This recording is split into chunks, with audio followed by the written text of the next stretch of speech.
Друзья, всем привет! Я Виктория, добро пожаловать ко мне на канал. Сегодня у нас будет обзор вот этого аромабокса от интернет-магазина Рандеву. Интернет-магазин Рандеву предоставляет скидку 10% для всех моих подписчиков по промокоду. Вот здесь напишу промокод. Он действует от 2500 рублей и распространяется на все акции и скидки, суммируется, точнее, со всеми скидками, которые сейчас действуют в интернет-магазине Рандеву. Они, кстати, как раз сейчас прям, так сказать, грандиозные. И что еще хочу сказать? Еще хочу вам рассказать вот про этот аромабокс. Друзья, я все время все забываю. В общем, скидка действует до 31 декабря 2021 года. Всю информацию закреплю в инфобоксе, я могла что-то забыть. И еще расскажу вам про вот этот и аромабокс. Я сделала обзор для канала интернет-магазина Рандеву, и завтра в 18:00 этот обзор выйдет, друзья. Я давно смотрела на этот красочный аромабокс, мне очень нравится вот это вот и изображение. Это изображение из карт Таро, и она перекликается с психоанализом, точнее с архетипами Юнга. Есть такой архетип, называется архетип младенца или ребенка. Я в обзоре рассказываю, в нескольких словах рассказываю, что это обозначает. Не буду сейчас, а то мы займемся не тем аромабоксом. Но еще пару слов, друзья. Мне очень понравился этот аромабокс. Здесь я нашла аромат, в который я влюбилась. Он у меня теперь на первом месте в виш-листе. Как водится в этих случаях, он, конечно, очень дорогой. Я нашла аромат, который искала еще с 2007 года. И еще один аромат меня просто поразил, друзья. Я всегда ходила мимо молекул и считала, что я их не чувствую, не понимаю, вообще не мое. И когда вот здесь у меня уже был сэмпл в руках, и я уже нанесла на себя, да, и походила в нем, я просто была поражена, друзья. Я там все рассказываю, поэтому переходите. Завтра в 18:00 по московскому времени этот обзор выходит. Обязательно еще раз в сообществе кину ссылку и напомню. Так, все. Все, последнее, что скажу. Вот, друзья, у меня уже накопилось довольно много аромабоксов, и могу с уверенностью сказать, что это прекраснейший подарок. Сейчас, особенно к Новому году, если вы знаете, что человек увлекается парфюмерией, то я считаю, что вот подарить вот такой аромабокс, это просто подарить человеку, не забывая эмоции, потому что здесь обычно собраны по тематикам ароматы. И если вы хоть примерно представляете, да, что любит человек, то здесь можно вполне-таки попасть в его вкусы. И что еще хорошо, здесь очень красивое оформление. Вот здесь вот на магнитике все. Так вообще я была прям в восторге. Здесь все картинки такие красивые, акварельные картинки. Ну и все аромабоксы красиво оформлены. Красиво вот здесь вот напечатано на самих сэмплах название. Вот прям, знаете, совершенно не то, что не стыдно подарить, а вполне так себе это презентабельно. Здесь тоже, как вы видите, тоже есть картинки. И что я заметила недавно, вот эти вот QR-коды, они действующие, то есть можно навести телефон и сразу попадаешь на сайт Рандеву, на этот вот аромат. Очень классно. Недавно прям случайно практически обнаружила. Все, друзья, начинаем наш обзор. Здесь название пудровые ароматы, номер 52, но у меня вообще свои представления, видимо, о пудровых ароматах. Я практически никогда не согласна с фрагрантикой, с тем, что она называет пудровыми ароматами. И я сниму обзор своих пудровых, там расскажу, что я под этим понимаю, да. Но обычно это именно какая-то косметическая пудра. И поэтому я назвала для себя этот аромабокс нишевая, мега стойкая и шлейфовая парфюмерия. Есть тут очень необычные экземпляры, но сразу оговорюсь, вот один тут, ну, такой средней стойкости, он немножко выбивается. Ну, это просто вот то, что их объединяет, ну, больше всего. Это стойкость и шлейфовость. А так ароматы, на мой вкус, так они все очень-очень разные. Что хорошо, я попробовала такие ароматы, которые, возможно, я бы даже не догадалась, да, или искала бы их где-то, они не везде представлены. Все, друзья, давайте и начнем с первого аромата. Это Amouage Lilac Love. Ой, друзья, я их специально уже все их набрызгала, эти блотеры, чтобы они раскрылись. Но скажу, вот этот аромат, он стартует, на мой вкус, он стартует не сиренью, как здесь заявлено, а он стартует просто каким-то дурманом. Он даже мне напомнил вот этими первыми своими аккордами, он мне напомнил датуру нуар Серж Лютенса. Но, естественно, потом здесь уже немножко другая история. Здесь есть какао.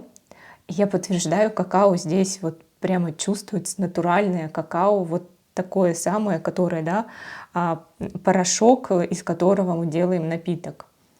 Я прям взяла свое какао и понюхала. Правда, похоже.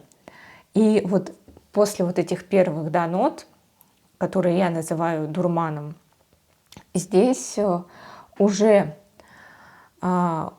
выходит потом на первый план какао, оно уже звучит здесь громче, цветы уже немножечко уходят на задний план, и аромат, ну не сказать, что он прям становится гурманским, ну вот прям вот так не сказать. Но вот к нему можно применить слово «вкусный». Вкусный именно из-за какао.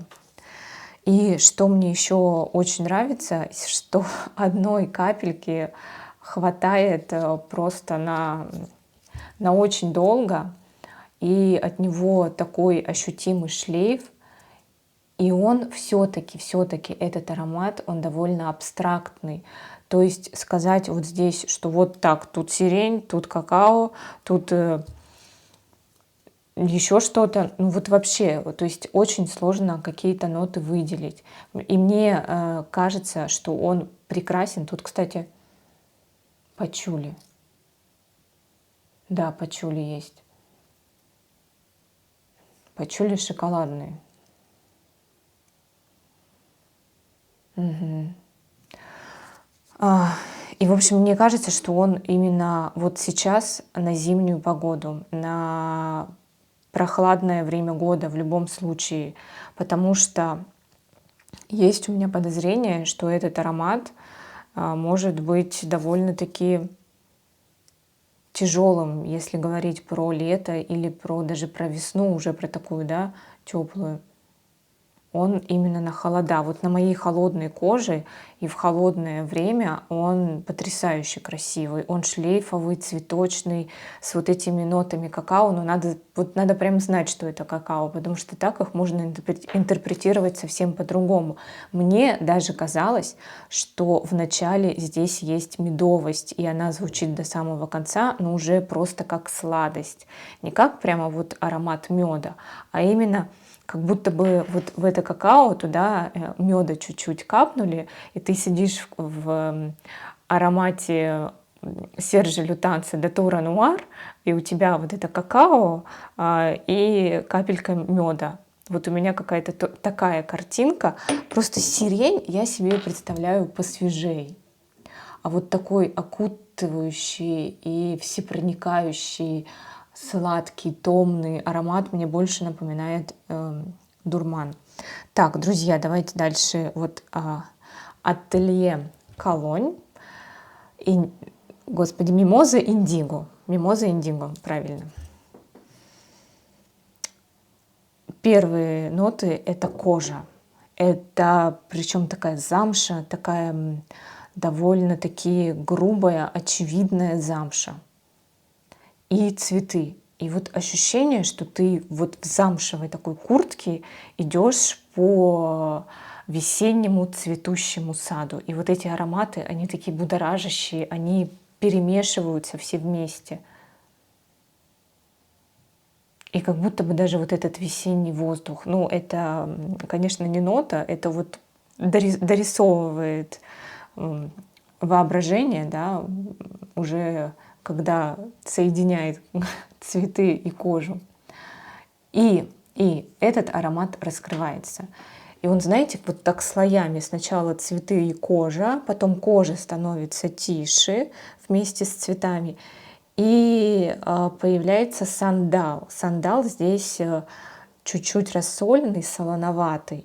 И к базе это уже больше такой солоновато кожано-цветочный аромат. Это все так этими слоями перемешивается и проникает друг в друга, такая акварельно все смешивается, и аромат становится совсем другим.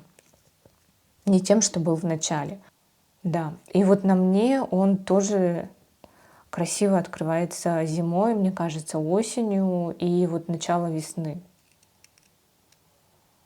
Не уверена, что этот аромат летний, хотя у Ниши такое бывает, что летом аромат откроется совсем другими нотами и будет вполне носибелен. Но вот пока я его вижу как аромат на холод. Так, друзья, давайте дальше. Это The Persian Gold Attar Collection. Аромат для тех, кто любит розу. Я фанат розы, я люблю ее в разных проявлениях. И для меня вот первое, что я почувствовала, это такая восточная роза. Роза Здесь есть вначале ноты, они как-то так называются, конфетные ноты, что ли. Там я помню, что в пирамиде нарисованы конфеты. Но у меня какое-то вот такое ощущение, как будто это рахат лукум в начале и роза. Роза потом уже ближе к базе, и такой он кисленький, он вначале кисленький. Ближе к базе он уже становится похож на какое-то уходовое средство. Какой-то он становится более кремовый, более мягкий. Уходит вот это вот... Аромат все равно остается восточным, да. Но вот эти вот пряности, специи, вот эта вот восточная нота, она уже становится потише. И аромат становится таким мягким, слегка запудриваясь. Ну вот слегка. Я бы не назвала, что это прямо пудра там такая, да, в конце, в базе. Нет, вот такого я не слышу. Но он становится уже более косметическим. И как и вот эти два аромата, он тоже очень стойкий, очень шлейфовый. Я ходила, вот у нас сейчас уже такой мороз в Питере, я в нем ходила, и за мной тянулся потрясающе красивый такой вот восточный аромат с розой, с густой, но при этом нежный. Вот в нем есть такая фишка, что он густой, такой плотный, но при этом очень нежный аромат. Я обожаю розу. И если вы не любите розу, то, скорее всего, этот аромат вам не понравится, потому что роза здесь все-таки играет главную роль. Так, кто дальше? Дальше у нас Манталь, Orchid Powder, пудровая орхидея. Друзья, вот это 100% пудровый аромат. Вот это то, что я называю пудрой. Когда я его на себя нанесла, а я как-то вот увидела слово пудра, я их обожаю, и я прям не боясь сразу же нанесла аромат на себя. И он как стартанул таким любимым манталевским взрывом. И я думаю, но нет, Господи, только не так. Мне казалось, что он сейчас станет еще громче, и он будет поражать, убивать наповал вокруг всех и меня в итоге. Но нет, вы знаете, нет. Этот аромат, вот он так развиваясь, к базе он становится таким нежным, таким мягким, таким обволакивающим. Просто не хочется идти в душ и смывать его с себя. Но приходится, конечно, это делать к концу дня. Но этот аромат, вот он супер-мега стойкий. И если на одежде, то он, мне кажется, будет держаться до стирки. Что здесь? Здесь, правда, есть орхидея. Здесь есть, вообще, если говорить о нотах, здесь есть иланг-иланг, белые цветы, кокос и орхидея. Но кокос здесь, вот он здесь какой-то размытый, если еще вот, кстати, мне кажется, это он так стартует очень ярко в начале, но очень быстро он размывается среди остальных нот такой сладостью, но вот прям, чтобы сказать, что очень громкий кокос, нет. Если его аромат поносить, то ощущается его такой тропический характер, сладкий, но не сказать, что это вот прям кокос. Здесь есть иланг-иланг, и здесь он очень хорошо себя ведет. Он оттенком выступает. Он такой, я даже его спутала в какой-то момент с фиалкой. Фиалка дает такое ощущение газетного или журнального листа, вот с полиграфией, в общем, краска, вот как пахнет краска свеженапечатанная, вот так вот частенько пахнет фиалка в ароматах, в пудровых особенно. И здесь я сначала перепутала, думала, есть фиалка. И я думаю, что это иланг дает такую ноту. И вот белые цветы, я бы могла предположить, что здесь должна быть тиаре, потому что аромат явно с тропическим уклоном, но при этом пудровый, сладкий. И вот к базе пудра становится уже больше похожа вот именно на косметическую, на какую-то уходовую. А в начале все-таки здесь, да, здесь громко звучат, наверное, кокос, иланг-иланг и орхидея.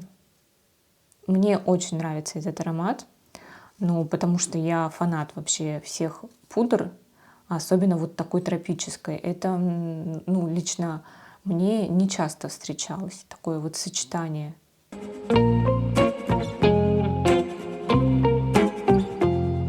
И что у нас дальше? У нас дальше Juliette Hessegan, липстик Feva. Это, ну вот опять же, знаете, можно предположить, что так может пахнуть пудра, но вот мне в пудре не хватает какой-то вот такая сухость должна быть. Скорее всего, это именно отдушка для помады, для какого-то косметического средства. Здесь очень ярко все стартует малиной, но малина не такая вот свежая, да, а это скорее, ну, малиновое варенье или вот та самая малиновая отдушка для косметики.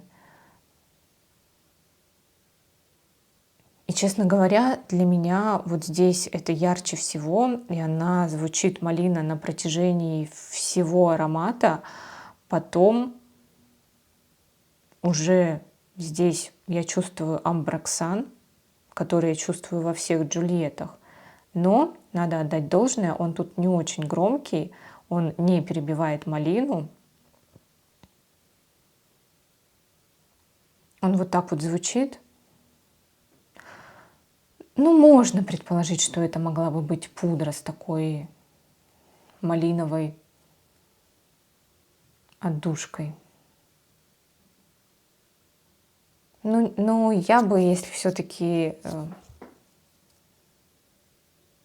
не вот, если бы я искала пудровый аромат, то вот этот бы я как пудровый именно не выбрала.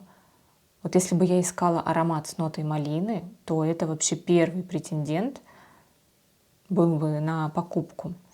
И что еще, вот этот аромат единственный из всей вот этой вот подборки, из всего аромабокса вот этого, который не такой супер-пупер мега стойкий, как вот эти все остальные, но он довольно шлейфовый. Шлейф у него такой ягодный. Вот, друзья. Может быть, кстати, его на весну бы стоило, так как он полегче все-таки, да, возможно, весной было бы очень хорошо в нем. Так, давайте дальше. Дальше у нас Нишан или Нишане. Я долго искала, как правильно произносится этот бренд, и печатные источники говорят, что Нишан, а все остальные, да, в основном на YouTube я смотрела, все произносят как Нишане. Это турецкий бренд, аромат называется Нанши, который мы обозреваем, и это даже не парфюм, это экстракт. Он тоже, друзья, супер-мега стойкий и шлейфовый с утра до самого вечера.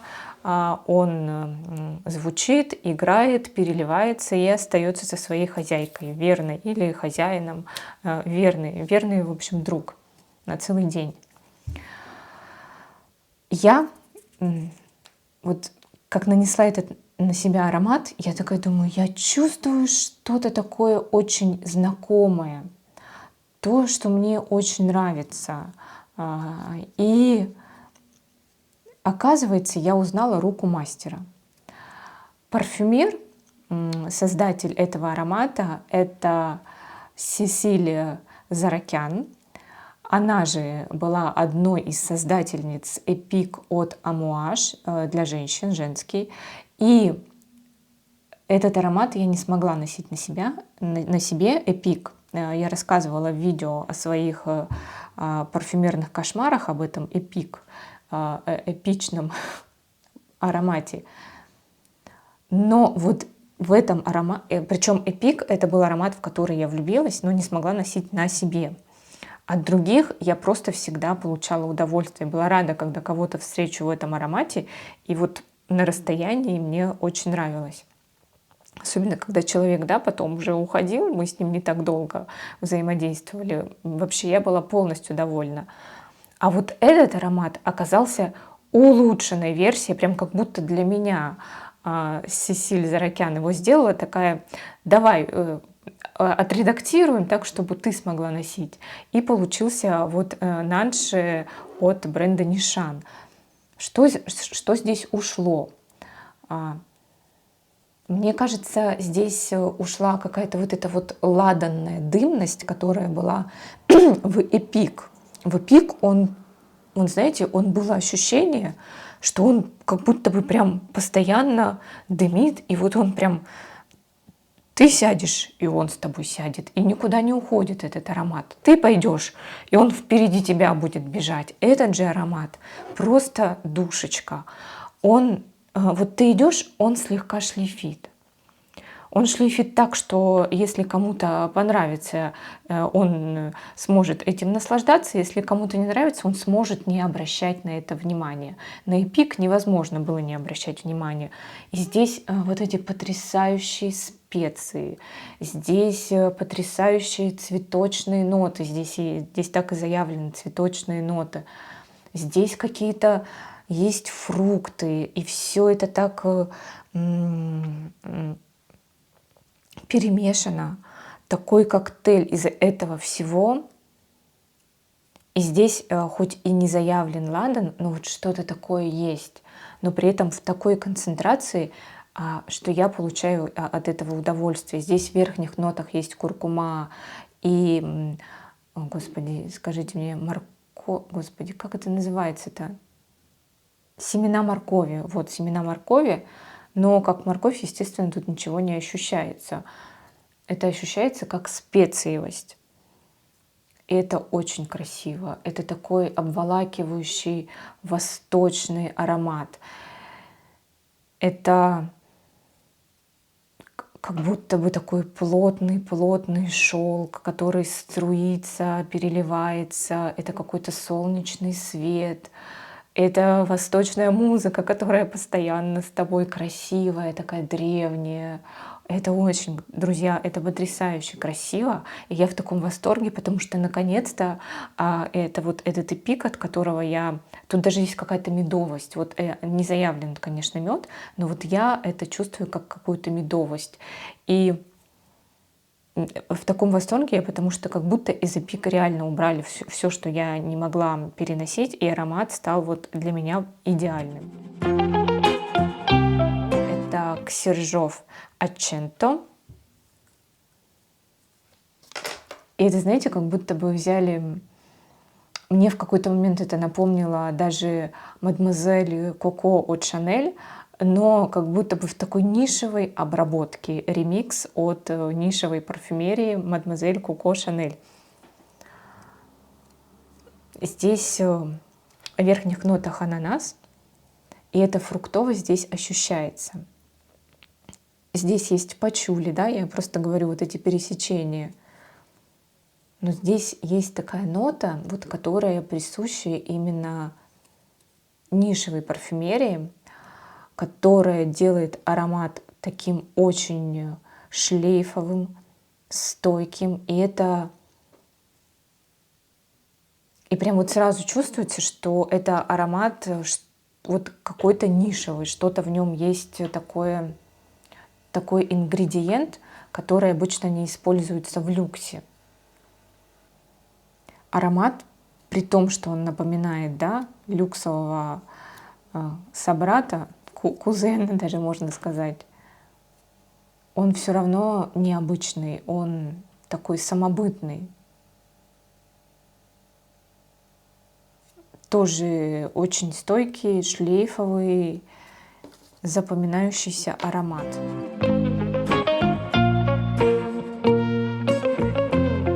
Гритти Жаклин. Это вообще, это просто аромат, который он меня поразил. И я, когда его ощутила, вот у меня была примерно такая реакция. Я такая, да ладно, я никогда такого не ощущала. И я стала думать, что... Ну, я сначала их тестировала и не смотрела пирамиду, просто надо было понять самой, какие у меня ощущения, да. Когда начинаешь смотреть ноты, ты уже такой, наверное, вот это имеется в виду вон то, а вот это вот так. Нет, я хотела сначала понять его. И совершенно не могла понять, совершенно не могла описать. Мне кажется, это вот такое модное направление сейчас в ароматах, да, такой тренд. Когда ты даже не можешь описать цветы, фрукты, что-то еще ты чувствуешь, что-то гурманское. Очень трудно. Но потом я посмотрела пирамиду, здесь есть чай, мате. И чай, знаете, такой, он уже с сахаром, но как будто бы он очень-очень круто заварен.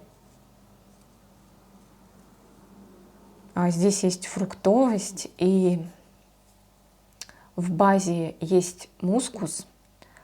И вот мускус очень похож на тот мускус, который есть в кирке, но не такой громкий. Друзья, не такой. Этот аромат я носила на себе, кирки я на себе носить не смогла, а этот носила, потому что вначале, он такой потрясающий, он такой интересный. Так как я думала, что это все пудровые, да, и все ждала от всех ароматов пудры, то здесь я даже где-то вначале чуть-чуть это ощутила, где-то и поймала на какой-то момент. Но, как я говорю, аромат очень сложно описывать. И вот я вас уверяю, что когда вы его почувствуете, ни одно описание, которое вы читали или слышали, навряд ли вот вы по нему поймете, что этот аромат, вот это именно он.